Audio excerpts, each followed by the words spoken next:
anak-anakku semua. Semoga anak-anakku semua dalam keadaan sehat walafiat. Alhamdulillah, pada kesempatan kali ini bisa berjumpa kembali dengan Bu Tias pada pembelajaran matematika wajib, di mana pada hari ini kita akan membahas materi tentang program linear. Nah, program linear sendiri merupakan materi yang terdapat pada kelas 11 semester 1. Bagaimana cara menyelesaikan soal menggunakan langkah-langkah program linear ini? Mari kita simak penjelasan dari Bu Tias. Kompetensi dasar yang akan dikuasai pada materi program linear kali ini yaitu menjelaskan program linear dua variabel dan metode penyelesaiannya dengan menggunakan masalah kontekstual.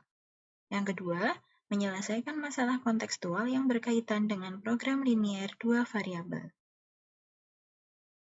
Program linear sendiri nantinya berupa garis lurus. Garis lurus secara vertikal ke atas menunjukkan tujuan hidup manusia, yaitu beribadah. Sebagaimana firman Allah pada surat Al-Baqarah ayat 43. Wa aqimus salata wa atus zakata warka'u ma'ar raki'in. Yang artinya, dan laksanakanlah sholat, tunaikanlah zakat, dan rukuklah bersama orang yang rukuk. Nah, kita langsung menuju ke materi. Permasalahan pada program linear seringnya menyangkut masalah kontekstual. Ada beberapa langkah dalam menyelesaikan masalah program linear. Nah, ini yang pertama, membuat model matematika. Kemudian yang kedua, menentukan titik potong. Nanti kita akan menentukan titik potong terhadap sumbu X dan sumbu Y. Yang ketiga, menentukan daerah penyelesaian. Untuk menentukan daerah penyelesaian, nanti kita akan menggunakan gambar. Kemudian yang terakhir, menentukan nilai optimum. Untuk lebih jelasnya, mari kita simak contoh berikut ini. Beda untuk persediaan dagangannya. Ia ingin membeli sepeda gunung dengan harga Rp1.500.000 per buah dan sepeda balap dengan harga Rp2 juta per buah. Ia merencanakan tidak akan mengeluarkan uang lebih dari Rp42 juta. Jika keuntungan sebuah sepeda gunung Rp500.000 dan sebuah sepeda balap Rp600.000, tentukan keuntungan maksimum yang diterima Pak Rahmat. Nah, untuk menyelesaikan masalah ini, kita gunakan 4 langkah yang sudah Bu Tia sampaikan tadi. Begitu?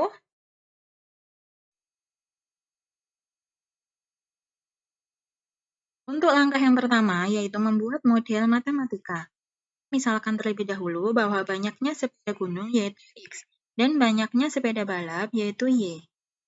Kemudian kita buat tabel seperti di bawah ini.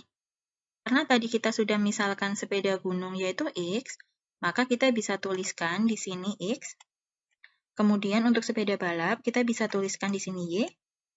Karena Pak Rahmat itu akan membeli 25 sepeda untuk persediaan, berarti di sini kita bisa tuliskan bahwa Pak Rahmat maksimum itu akan membeli 25 buah sepeda.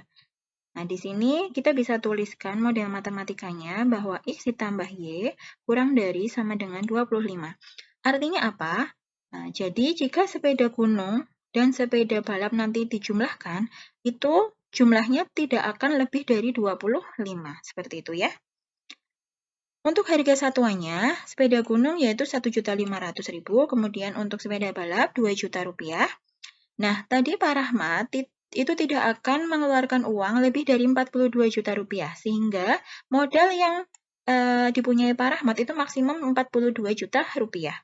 Sehingga kita bisa tuliskan dalam model matematika bahwa 1.500.000 X, karena kita belum tahu X-nya berapa, sehingga kita bisa tuliskan 1.500.000 X ini.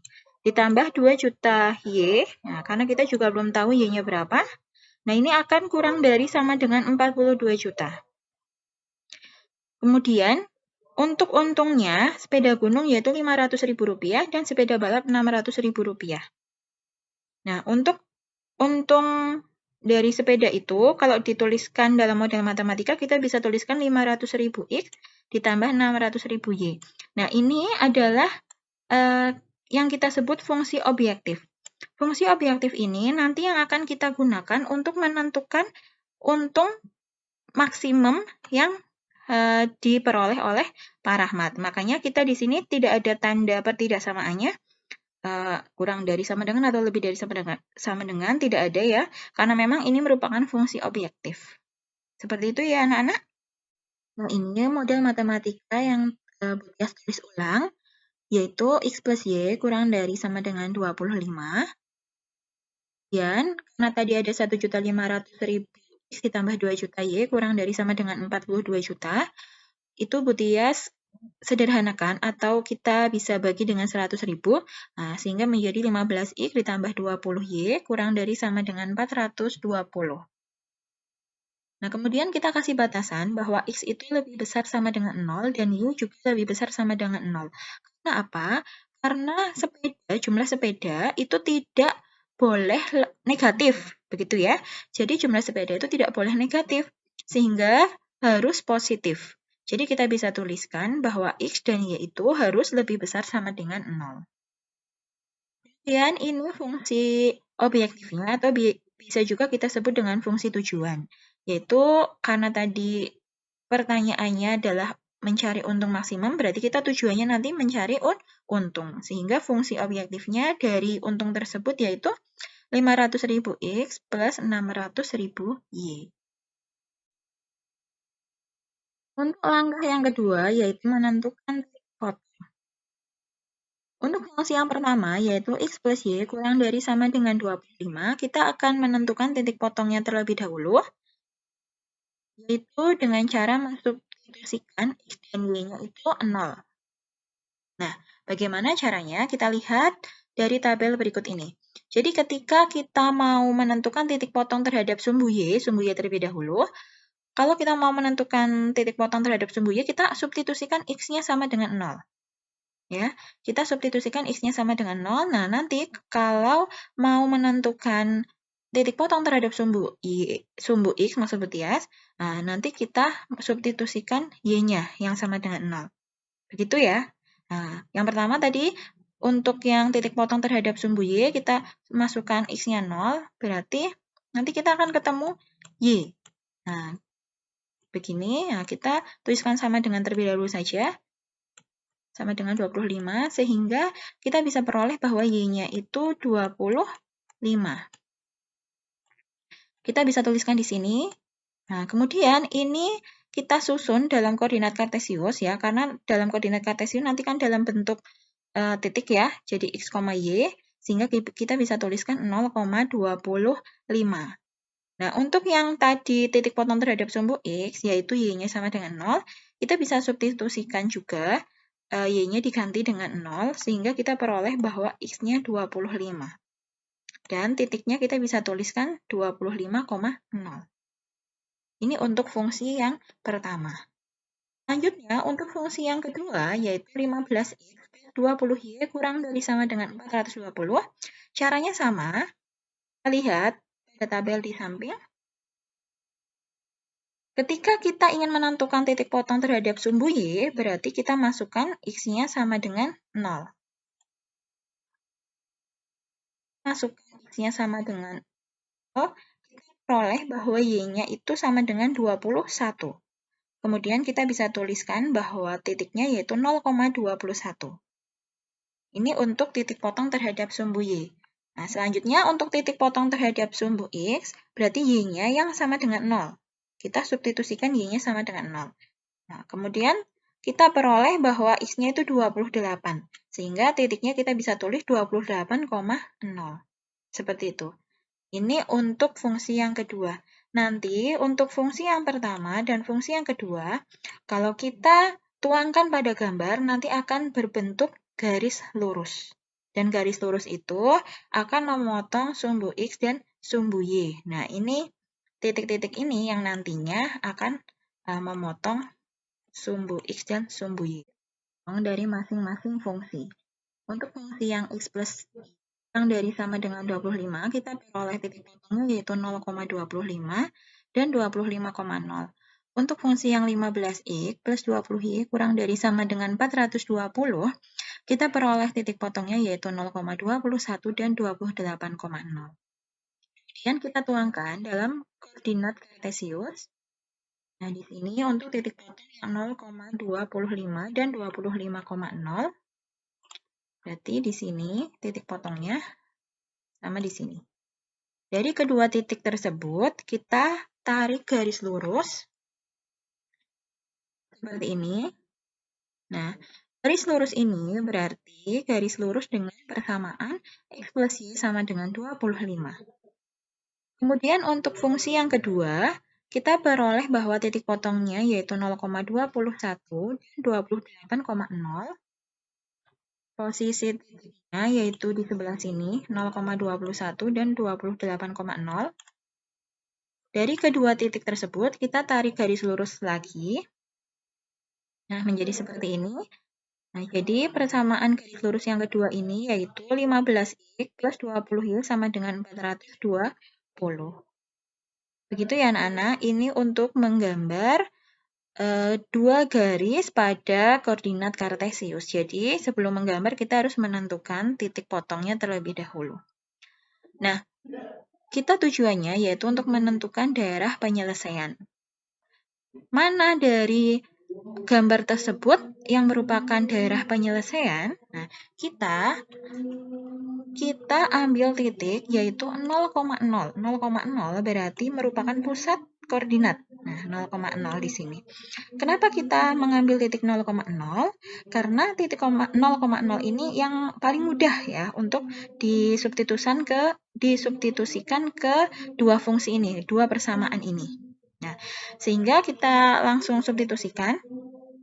Untuk persamaan yang pertama, X plus Y kurang dari sama dengan 25.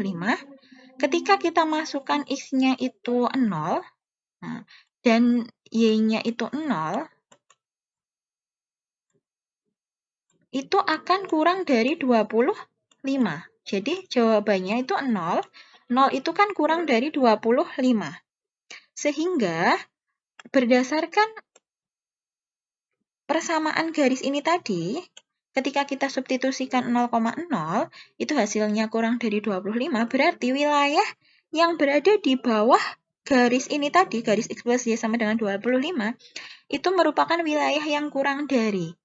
Karena apa? Karena kita kan ambilnya tadi titik 0,0. Titik 0,0 itu kan ada di bawahnya garis ini. Garis X plus Y sama dengan 25. Sehingga kita bisa simpulkan bahwa yang berada di bawah garis X plus Y sama dengan 25 itu merupakan wilayah yang kurang dari. Selebihnya berarti itu wilayah yang lebih dari. Ini berarti wilayah yang lebih dari. Kemudian kita juga terapkan pada persamaan yang kedua. Untuk titik 0,0 sama saja.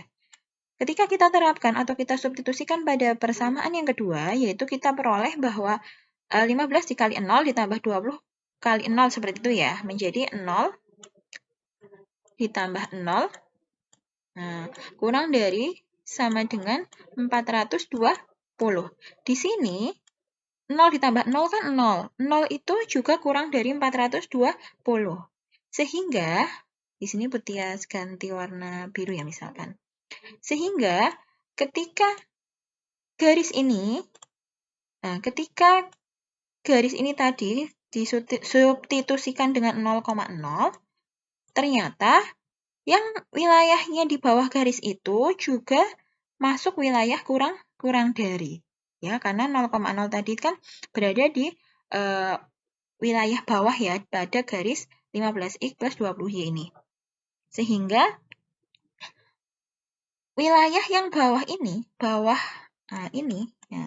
ini merupakan wilayah yang kurang dari garis 15x plus 20y sama dengan 420. Seperti itu ya. Selebihnya itu wilayah yang lebih dari garis tersebut.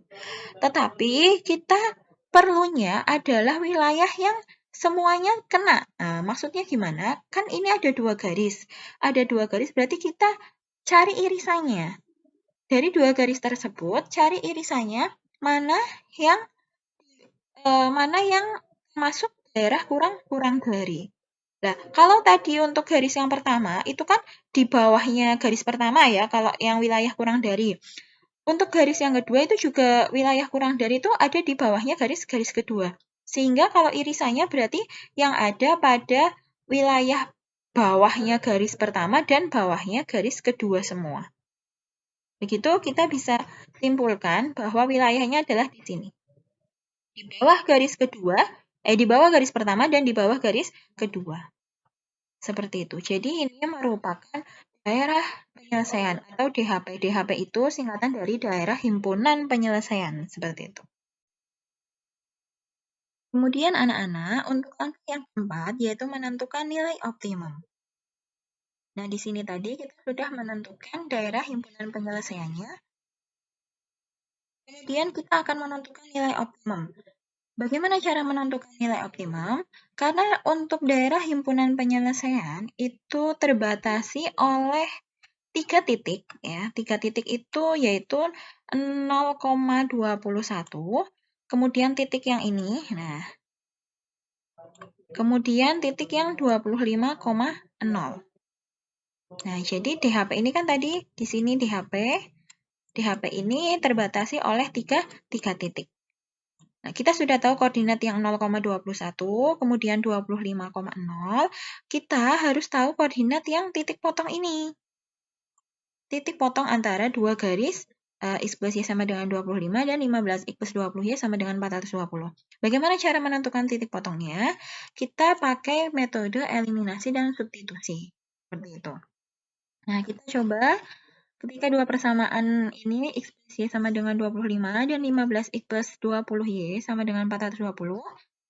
Untuk yang atas kita kalikan dengan 5 dan untuk yang bawah kita kalikan dengan 1. Itu untuk menyamakan X-nya ya, sehingga nanti bisa dieliminasi. Nah, ini menjadi seperti ini ya.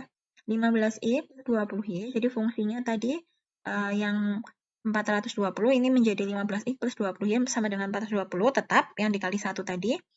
Kemudian untuk yang dikali 5 itu menjadi 15Y plus 15Y sama dengan 375.